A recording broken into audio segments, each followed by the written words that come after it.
마음으로 하늘을 올라가더라. 아멘. 샬롬, 반갑습니다. 반갑습니다. 혹시 아직 핸드폰이 꺼져 있지 않는 친구들이 있다면 이 시간 핸드폰을 좀 꺼주시면 좋겠고, 이 시간 우리에게 평안의 말씀 또 안식을 주실 그 주님을 기대하고 사모하는 마음으로 이 말씀에 집중하고 나아갔으면 좋겠습니다. 코로나19로 각 학교마다 학업 일정이 학사 일정이 달라서 어떤 친구들은 이미 기말고사를 치는 친구들도 있고, 또 곧 기말고사와 맞닿아 있는 친구들, 또 한 2주 정도 남은 친구들도 있는 걸로 알고 있어요. 여러분이 기말고사를 준비하는 과정 또 치르는 과정 가운데 있는데 정직하셨으면 좋겠습니다. 그래서 그 정직함을 통하여서 하나님의 그 정직하심, 하나님의 진실하심을 여러분의 삶을 통해서 드러냈으면 좋겠습니다. 그리고 하나님 앞에서 정직했으면 좋겠는데요, 여러분들이 이 세상의 성공을 위해서 공부하는 것이 아니라 하나님의 나라와 영광을 위해서 공부하고, 또 그렇게 하나님의 나라와 영광을 위해서 우리가 목표를 설정해서 달려나가는 그런 귀한 시간 되었으면 좋겠습니다. 그래서 하나님께 하나님 나 성적 잘 나오게 해주세요. 그러면 하나님 많이 사랑할게요 라고 거짓말을 하는 게 아니라 정말 그렇게 사랑할 수 있는, 그래서 하나님 앞에서 정직할 수 있는 여러분들 되길 소망합니다. 이 시간 여러분들 준비한 것들 잘 풀어낼 수 있도록 기도하겠습니다. 그러니까 여러분들 담대히 준비하시고 최선을 다해 준비하시길 바랍니다. 축복합니다. 축복합니다. 네, 축복합니다. 여러분 사진 하나를 좀 보고 이 사람에 대해서 좀 먼저 설명을 할 텐데요. 자, 이 사람 어떤 사람인지 아세요? 모르시는 분들이 더 많을 것 같아요. 최근에 이제 아재들이 모여가지고 축구를 하는 그런 프로그램이 있었어요. 뭉쳐야 산다라는 프로그램인데요. 뭉찬이라고 많이 하더라고요. 저기 보면 옛날에 한때까지 했던 역대 이제 운동 스타들이 많이 나오는데 그 중에 한 명이에요. 저분이 누구냐면 심권호라는 분입니다. 저분은 그 올림픽에서 금메달을 딴 분인데 무려 2체급에서 금메달을 땄습니다. 원래 저분의 체급은 몇 킬로였냐면 마이너스 48킬로였어요. 48kg 이하의 선수들만 레슬링을 할 수 있는 마이너스 48kg가 원래 저분의 체급이었어요. 48kg도 안 나갔다는 얘기예요. 몸무게가 전혀 안 놀래네. 내 2배. 내가 저 사람이 2배 정도 되는 것 같은데 웬만한 여자친구들보다 더 적게 나가는 것 같아요. 48kg면 그렇죠? 엄청나요. 근데 거기서 레슬링을 해서 금메달을 땄어요. 그런데 그 다음번 올림픽에 어떤 일이 일어났냐면 그 체급이 사라진 거예요. 원래 그 체급 위에는 52kg 이상의 선수들만 뛸 수 있는, 이게 52kg 이하의 선수들만 뛸 수 있는 체급이었거든요. 그런데 그 52kg도 뛰어넘어서 54kg. 그러니까 세 체급을 뛰어넘어서 이제 2체급을 뛰어넘어서 세 체급 위에 있는 그런 그 54kg의 대회에 나가서 우승을 한 거예요. 금메달을 딴 거예요. 그러니까 이 사람은 엄청 많이 고생을 한 거죠. 그런데 여러분, 저 사람은 이미 48kg의 힘을 모으기 위해서 또 그 체급에 맞는 연습을 많이 했기 때문에 최상위로 올라왔기 때문에 더 이상 근육을 발달시키기 어려워요. 그런데 몸무게가 6kg 찌우는 건 쉬운데 근육을 6kg 찌우는 건 굉장히 어렵거든요. 이미 발달이 된 상태에서 6kg를 찌우는 건 어려워요. 그런데 이 사람은 어떠한 도전을 했냐면 무려 근육량을 6kg 찌워서 54kg 이하의 체급에서 레슬링을 도전을 했고, 그 도전한 결과 금메달을 따게 됐습니다. 아무도 이 사람에게 너 54kg 나가야 돼 라고 이야기한 사람이 없었어요. 그 누구도 너 54kg 나가야지, 에이 48kg 이하에서만 금메달 따고 너 54kg 너 패배자야 라고 이야기한 사람 아무도 없었어요. 48kg로 올림픽에서 금메달 딴 것만으로도 굉장히 큰 성과였고 대단한 거였어요. 그런데 저 사람은 더 큰 목표를 가졌어요.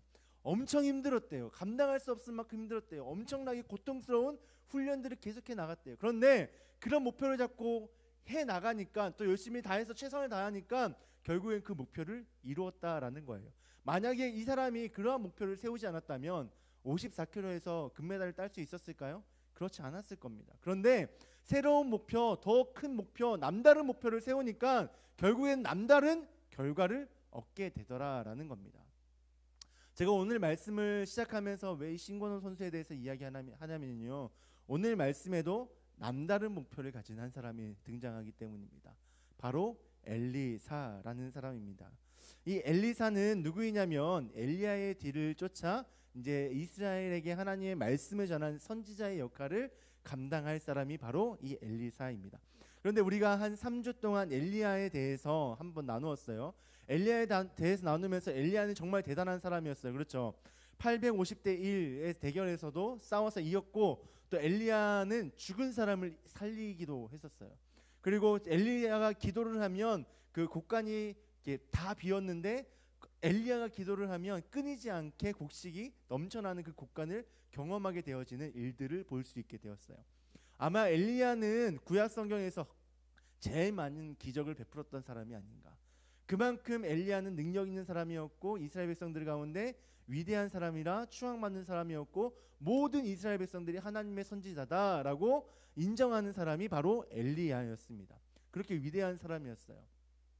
그럼 위대한 사람을 쫓아서 그 다음 해를 이어서 이제 선지자가 되려는 사람이 바로 이 엘리사라는 사람이었는데요.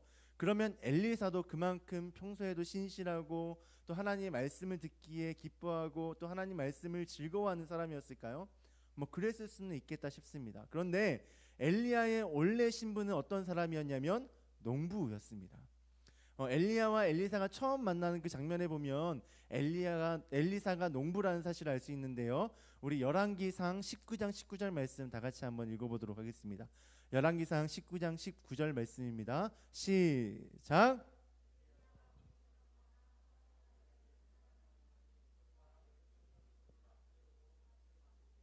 자, 이 말씀을 보면 지금 엘리사가 뭘 하고 있다라고 이야기합니까? 12마리의 그 겨릿소를 끌고 밭을 갈고 있다라고 합니다. 여러분들 밭을 이렇게 갈고 기경하는 사람은 어떤 사람이라 이야기합니까? 우리는 농부라 이야기합니다. 이렇게 엘리사는 농부의 출신이었어요. 자기 아버지가 선지자였던 것도 아니고 또 평소에 선지자가 되고 싶어가지고 엘리야를 흠모하고 뭐 그랬던 사람이 아니라 그냥 자신에게 주어졌던 그 논을 갈고 또 열심히 농작물을 키우는 농부였다고요. 그런데 그런 농부가 하나님의 말씀을 전하고 마음을 전하고 하나님의 뜻을 전하고 이스라엘 백성들을 하나님께로 돌아오게 하는 선지자의 역할을 이어받으려 했다라는 겁니다. 전혀 선지자와는 상관없는 삶을 사는 이 사람이 어떻게 이렇게 선지자가 되려고 큰 결심을 하게 되었을까요? 그것은 하나님의 부르심이 있었기 때문인데요. 하나님의 말씀, 그 하나님의 부르심은 어떻게 이루어졌냐면 엘리야가 그 로뎀나무에서 지쳐서 있을 때에 하나님의 천사가 엘리야에게 와서 떡을 주고 물을 준 후에 그가 회복해서 40일 동안 걸어가지고 호렙산이라는 곳에 갔다라고 말씀을 드린 적이 있어요. 그 호렙산에 갔는데 거기서 누굴 만났냐면 하나님을 만나게 됩니다. 하나님을 마주하게 돼요. 여러분 구약 성경에 보면 하나님을 이렇게 마주한 사람이 2명 있어요. 누구냐면 모세와 엘리야입니다. 그래서 이 모세와 엘리야가 나중에 어디 나오냐면 예수님이 변화산이라는 곳에서 그 예수님과 함께 있었던 사람이 모세와 엘리야이잖아요. 하나님을 대면한 사람이었어요. 그만큼 이스라엘 백성들이 봤을 때 이 엘리야는 대단한 사람이었다고요. 근데 거기서 하나님을 만나서 하나님께 음성을 듣는데 어떤 음성을 듣냐면 다음 세대의 지도자들을 네가 세워라라는 음성을 듣습니다. 그 다음 세대의 지도자들, 엘리야 그 다음 세대의 지도자들을 세우라라는 명령을 듣는데 그 중에 한 명이 바로 엘리사였습니다. 농부였던 엘리사를 하나님은 너희의 뒤를 이어 선지자를 이을 사람이 바로 엘리사다라고 이야기한 것이죠. 그런데 이렇게 하나님은 엘리야에게 엘리사가 하나님의 말씀을 전하는 선지자직을 이을 것이라고 이야기했음에도 불구하고 엘리야는 엘리사를 약간 무시하는 것 같고 엘리사가 하나님의 선지자로 쓰임 받을 수 없다고 인정하지 않는 것 같습니다. 왜 그러냐면 오늘 말씀 2절과 4절과 6절 말씀을 보면 엘리야는 자신이 떠날 곳이 있다며 엘리사를 두고 가려 합니다. 우리 2절 말씀만 한번 읽어볼게요. 2절 말씀만 다 같이 한번 읽어보겠습니다. 시작. 엘리야가 엘리사에게 이르되 청하건대 너는 여기 머물라 여호와께서 나를 베델로 보내시느니라 하니 엘리사가 이르되 여호와께서 살아계신과 당신의 영혼이 살아있음을 두고 맹세하노니 내가 당신을 떠나지 아니하겠나이다 하는지라 이에 두 사람이 베델로 내려가니. 아멘. 지금 무슨 말하고 있어요? 하나님께서 하나님께서 엘리야에게 너 이제 베델로 가라고 말씀하신 것 같아요. 그래서 엘리야는 베델로 가려고 하는데 엘리사에게 뭐라고 얘기하냐면 하나님이 나에게 베델로 가라고 말씀하신다. 그런데 너는 여기 머물러 있어. 너 안 데리고 가고 싶으니까 여기 머물러 있어 라고 이야기하는 것 같다고요. 근데 이 말씀이 몇 번이나 반복되냐면 3번이나 반복돼요. 그 다음에 말씀해 보면 하나님께서 엘리야에게 여리고로 가라고 말씀하신 것 같아요. 그래서 엘리야가 엘리사에게 하나님께서 내가 여리고라고 가라라고 말씀하셨기 때문에 내가 여리고 갈 건데 너는 여기 머물러 있어. 그 다음에 요단으로 가라고 하나님 말씀하셔서 요단으로 갈 건데 너 여기 머물러 있어. 똑같은 말을 3번이나 반복한다고요. 이 모습을 보면 엘리야가 엘리사를 자신의 뒤를 이을 사람으로 인정하지 않는 것 같다라는 거죠. 왜냐하면 자신의 뒤를 이을 사람이라면 데리고 가야죠. 어떻게든 하나라도 가르쳐야죠. 그래서 어떻게 선지자직을 잘 감당할 수 있을지를 가르쳐줘야죠. 그런데 엘리야는 엘리사를 인정하지 않는 것 같아서 내버려 둔다라는 거죠. 그 모습이 엘리사를 무시하는 것 같고 인정하지 않는 것 같다라는 겁니다. 근데 이게 좀 더 확신이 드는 건 무엇이었냐면 엘리사와 엘리야가 처음 만났을 때 그 모습도 그랬어요. 우리 엘리야와 엘리사가 처음 만났던 부분 아까 다시 19장 19절을 다시 한 번 더 읽어봤으면 좋겠는데요. 열왕기상 19장 19절 그 뒤에 말은 없어요. 더 다 같이 한번 읽어볼게요. 시작. 자기는 12째 결의서와 함께 있더라. 엘리야가 그리로 건너가서 겉옷을 그 위에 던졌더니. 여기 보면 엘리야가 어떻게 했냐면 엘리사를 딱 보고 나를 따르라. 나를 따르면 네가 하나님의 선지자가 될 거야. 이렇게 얘기한 게 아니라 자기가 입고 있던 겉옷을 던졌어요. 엘리사에게. 기분 나빴을까요? 안 나빴을까요? 여러분 생각해 보세요. 입장을 바꿔서 제가 갑자기 여러분 앞에 딱 가가지고 제가 입던 겉옷을 확 던졌어. 그럼 여러분 뭐라 생각하겠어요?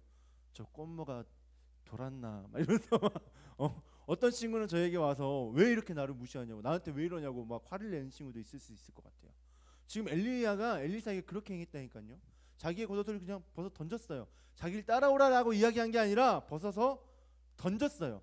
근데 그때 엘리사는 어떻게 행하냐면 20절 말씀에 보면 그 열왕기상 19장 20절 말씀에 보면 이렇게 행합니다.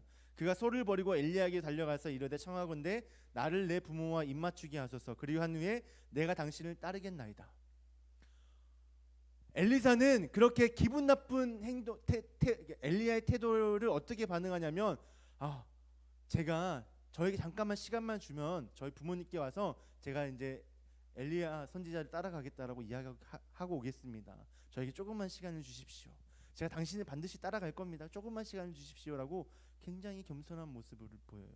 그리고 그 이에 보면 뭐라고 이야기하냐면 그가 엘리야를 따라가는데 어떻게 따랐다라고 이야기하냐면 수종을 들었다라고 이야기해요. 수종을 들었다. 여러분 수종 들다라는 말은 뭐 앞에 가는 사람을 뒤따르다라는 의미도 있지만 수종을 들다라는 평소에 어떤 언어로 쓰이죠? 누군가를 도와주고 누군가를 챙겨주고 막 이런 의미로 수종 들다라고 이야기하잖아요. 그러니까 하인이 종의 수종을 들었다라고 이야기하잖아요. 마치 그렇게 하인이 종의 수종을 듯이 따라갔다고요. 그렇게 엘리야를 따라갔다고요. 이렇게 엘리야 앞에서 겸손한 모습으로 엘리야를 잘 섬기고 엘리야에게 하나라도 더 배우려고 노력했다고요. 엘리사는. 그런데 엘리야는 어떻게 했다고요? 겉옷을 던졌어. 그리고 나 따라오지 마라고 3번이나 이야기한다고요. 왜 엘리야는 엘리사를 이렇게 인정하지 않았을까요? 오늘 말씀에 보면 엘리사와 엘리야의 마지막 대화 장면이 나오는데요.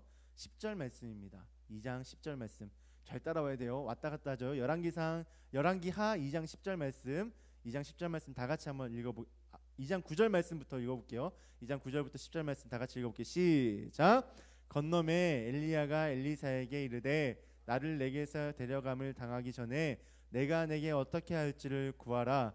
엘리사가 이르되 당신의 성령이 하시는 역사가 갑절이나 내게 있게 하소서 하는지라. 자, 여기까지만 읽어볼게요. 9절까지만 읽어볼게요. 지금 엘리야가 뭐라고 하냐면 내가 이 세상을 떠나가기 전에 네가 나에게 구할 것을 구하라 라고 이야기해요. 지금 엘리야는 어떤 상황이냐면 하나님께서 회오리 바람으로 자신을 죽기 전에, 육체의 죽음을 당하기 전에 하나님께서 하늘로 데려가신다라는 사실을 알고 있었어요. 그러니까 이 세상의 마지막 순간이었던 거예요. 그 순간에 엘리야가 엘리사에게 내가 이제 하나님께 부름을 받기 전에, 하나님께서 나를 데려가시기 전에 나에게 구할 것이 있다면 구하라 라고 이야기해요. 그때 엘리사가 무엇을 구하냐면, 엘리사 당신에게 성령의 능력이 임했던 것에 나에게는 2배가 있었으면 좋겠습니다 라고 구해요. 이 말을 들은 엘리야가 기분 나빴을까요? 그래가지고 엘리사를 계속 무시했을까요? 아, 저 놈은 원래 욕심이 많았던 놈이야. 내가 진작에 알아봤지. 그래서 내가 처음부터 그렇게 행동했던 거야.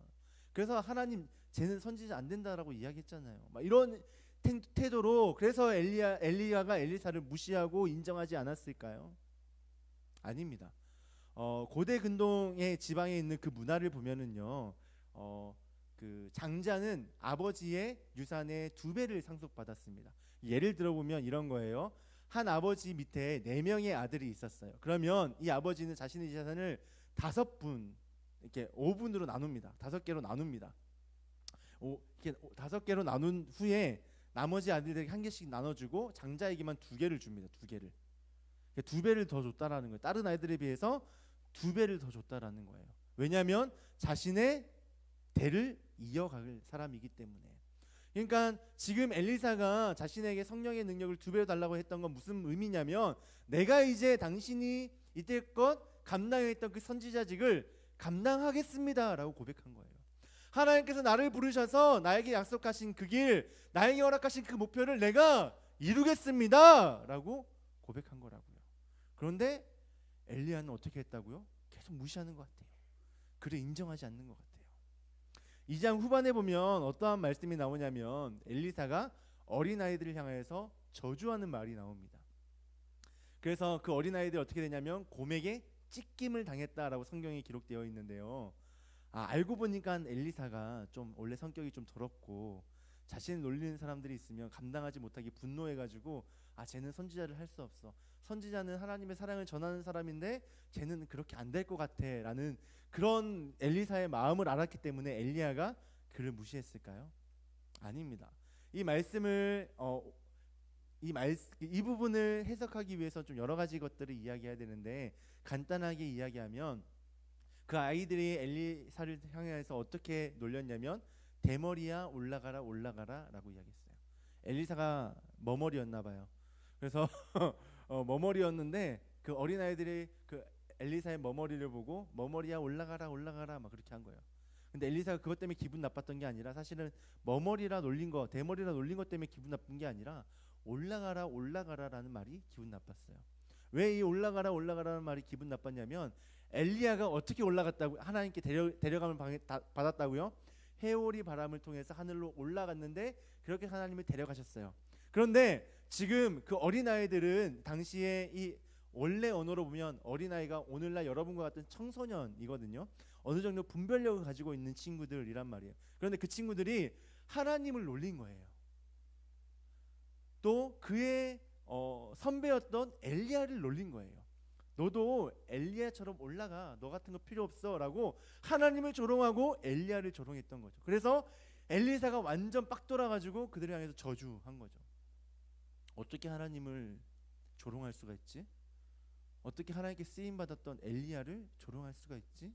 그래서 팍 돌아가지고 엘리사가 그렇게 그들을 저주한 거라고요. 하나님을 사랑했고 엘리야를 사랑했고 그만큼 존경했던 사람이었다고요. 그리고 무엇이 정의인지를 분별할 수 있는 사람이 바로 이 엘리사였다고요. 그런데 엘리야는 왜 엘리사를 무시했을까요? 왜 그를 인정하지 않았을까요? 우리가 아까 읽었던 그 마지막 대화에 힌트가 있습니다. 아까 우리가 9절까지만 읽었는데요. 10절 말씀을 읽도록 하겠습니다. 우리 2장 10절 말씀 다 같이 읽겠습니다. 시작. 이르되 내가 어려운 일을 구하는도다. 그러나 나를 내게서 데려가시는 것을 내가 보면 그 일이 내게 이루어지려니고 그렇지 않으면 이루어지지 아니하리라 하고. 지금 엘리야가 엘리사에게 뭐라고 얘기했어요? 이르되 내가 어려운 일을 구하는도다. 어려운 일을 구하는도다. 이 어려운 일을 구하는도다라고 이야기하면서 거절하는 것 같지만, 사실은 엘리야는 엘리사를 인정하지 않는 것도 아니고 무시한 것도 아니고 거절한 건 맞긴 하지만 그런 마음에서 무시하고 인정하는 마음에서 거절한 게 아니라 엘리사를 사랑하는 마음에서, 엘리사를 불쌍히 여기는 마음에서 그를 거절하고 그와 함께 하지 않으려 했던 것입니다. 무슨 말이냐면 여러분, 엘리사가 어떠한 목표를 가지고 있었다고요?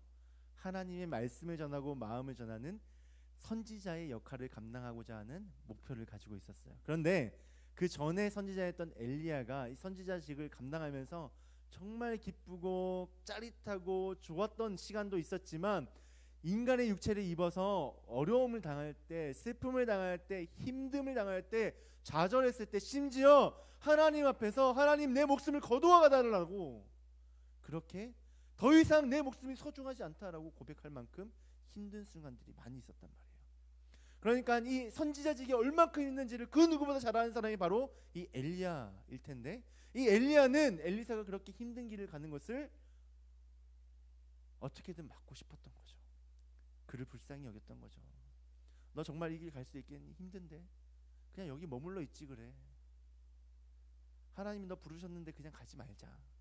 여기 있자. 너 그 길 가면 엄청 힘들 거야. 엘리야가 엘리사에게 지금 그 말을 하고 있는 거예요. 여러분, 그 신학생이 되기 위해서 필독서라고 불리는 게 있어요. 저도 그 책을 읽었는데요. 같이 사역하는 이제 우리 김영호 전사님 제 뒤에 바로 있거든요. 초등부를 섬기시는 김영호 전사님 계시는데, 김영호 전사님에게 그거 물어봤어요. 전사님 그 책 읽었어요? 자네 정말 그 길을 가려나? 그 책 읽어봤어요? 라고 하니까 읽어봤대요. 여러분, 자네 정말 그 길을 가려나? 라는 김남준 목사님의 책이 있어요. 이 신학생들의 필독서라고, 이제 앞으로 사역을 하고 목회를 하기 위한 사람들의 필독서라고 불러지는데, 여러분 이 제목을 들었을 때 어떠한 마음이 듭니까? 자네 정말 그 길을 가려나? 이 가라는 거예요, 말라는 거예요? 가라는 것 같아요, 말라는 것 같아요? 가지 말라는 것 같아요. 가지 말라는 것 같아요.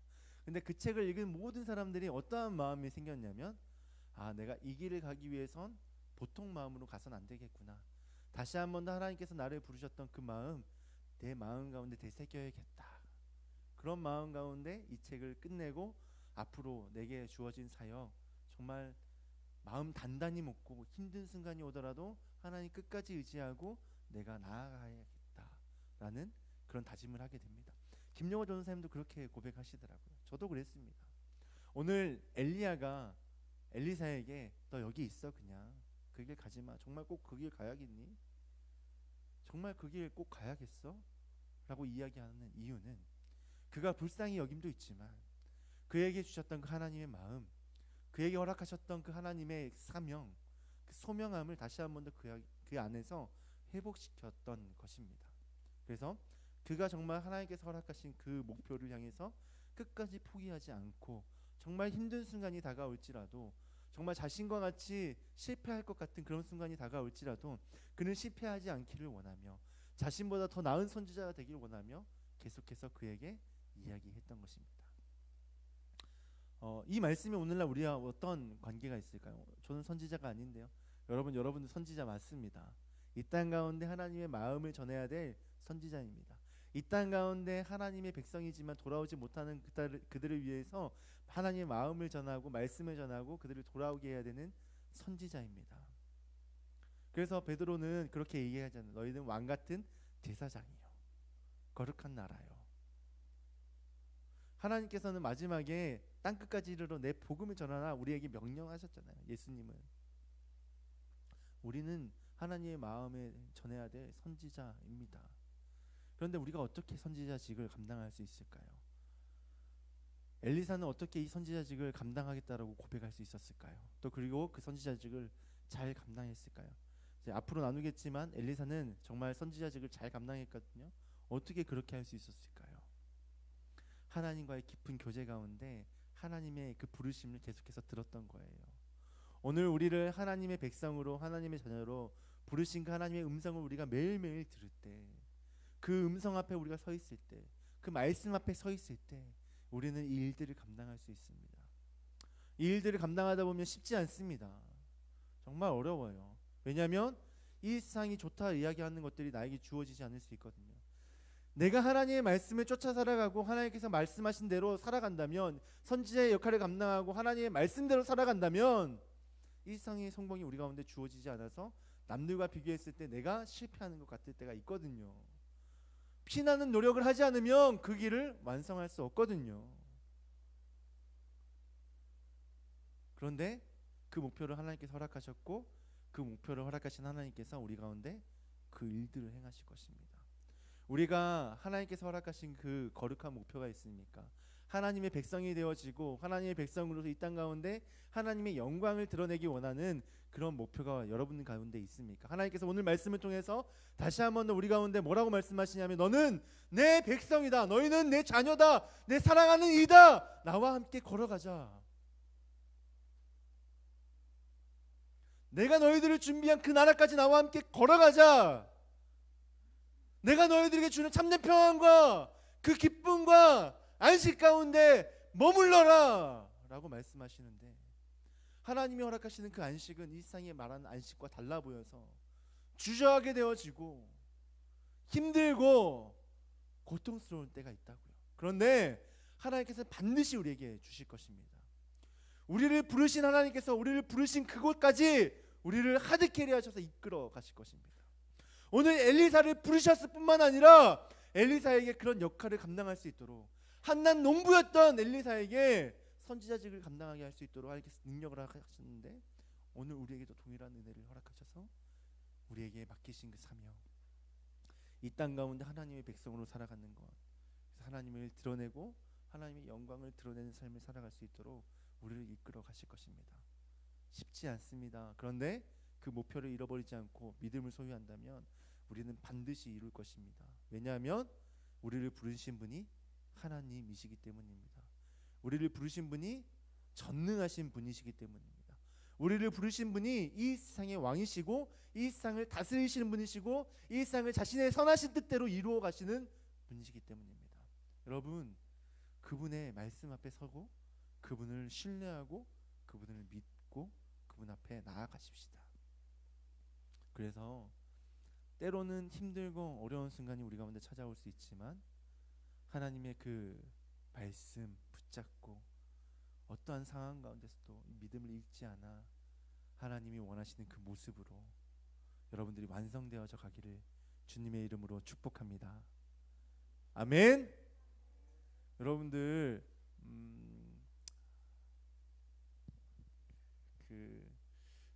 요 며칠 제가 말씀을 나누는데 굉장히 힘들었어요. 솔직히 말하면 지난주에 제 멘탈이 완전 바사삭 아작이 났었어요. 제가 여러분들에게 말씀을 나누려고 말씀 나누기 전에 되게 당당하게 얘기했잖아요. 이번에 말씀 정말 열심히 준비했다고. 근데 그 원고를 정말 잘 준비했어요. 어떻게 준비했냐면, 이전에 썼던 원고가 있는데 싹 뒤집어 엎고 다시 원고를 무려 8장이나 썼었어요. 나 이번 원고만 붙잡고 나아가면 정말 뭐 어렵지 않겠다, 그렇게 생각하고 여러분에게 자신 있게 얘기했는데, 지난주에 제가 이렇게 원고를 계속 보면서 여러분들과 이렇게 아이 컨택을 전혀 하지 못했어요. 그러면서 여러분들의 마음이 어떤지 전혀 헤아리지 못하고 있는 제 모습이 보이더라고요. 마음이 급해가지고 막 보고는 싶고 보고 싶은데 원고를 의지해야겠고 막 이러면서 막 말이 헛나오고 막 말을 더듬고 막 제대로 막 잘 전달하지 못한 것 같아서 제 마음이 너무나 무너지더라고요. 근데 그런 것도 있었지만 제가 여러분들과 말씀을 나누기 힘들었던 것이 무엇이었냐면, 하나님 사랑해야 됩니다. 하나님 끝까지 따라야 됩니다. 하나님 끝까지 믿어야 됩니다. 내 마음대로 사는 거 그게 죄입니다 라고 이야기했으면서 저는 그렇게 살아가고 있더라고요.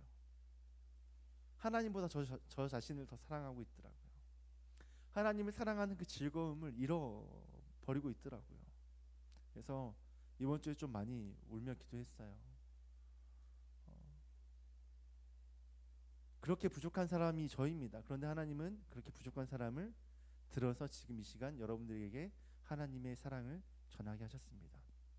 물론 이 말씀을 통해서 여러분들 얼만큼 변했는지, 또 여러분의 마음을 얼만큼 감동케 했는지, 또 하나님이 원하시는 말씀이 얼만큼 잘 전달되었는지 제가 다 알 수는 없지만, 하나님 그래도 저를 이곳에 부르셨습니다. 이렇게 부족한 사람, 실패할 거 뻔히 알면서도 저를 부르셨습니다. 그리고 여러분들을 부르셨습니다. 실패할 거 뻔히 알면서도 여러분들 부르셨어요. 왜 부르셨을까요? 일할 사람이 없어서 부르셨을까요? 아닙니다. 여러분 사랑해서 부르셨습니다. 하나님 안에서 그 사랑을 누리게 하시기 위해서 부르셨습니다. 사명을 감당하는 건 힘들고 어렵지만 그 사명을 끝까지 잘 감당하면 이 일상에서 경험할 수 없는 복을 누릴 수 있습니다. 하나님은 그 복을 누리시게 하기 위해서 여러분들을 부르셨습니다. 여러분들 오늘 여러분 가운데 나 진짜 하나님의 자녀로 살고 싶다라는 마음이 있다면 이 시간 우리를 그렇게 그 마음을 주신 그 하나님 앞에 우리의 모든 마음을 좀 내어드렸으면 좋겠습니다. 그리고 하나님을 끝까지 신뢰하고 믿음으로 하나님이 이끄시는 그곳에 서 있기를 소망합니다. 그곳이 바로 우리의 인생의 가장 복된 곳이고 우리의 인생이 가장 아름다운 곳일 것입니다. 그렇게 하나님께서 이끄시는 그곳에 머물러서 하나님이 허락하시는 그 복과 그 아름다움을 누리실 수 있기를 주님의 이름으로 축복합니다. 아멘. 축복합니다. 아멘. 우리 시간 함께 찬양하겠습니다.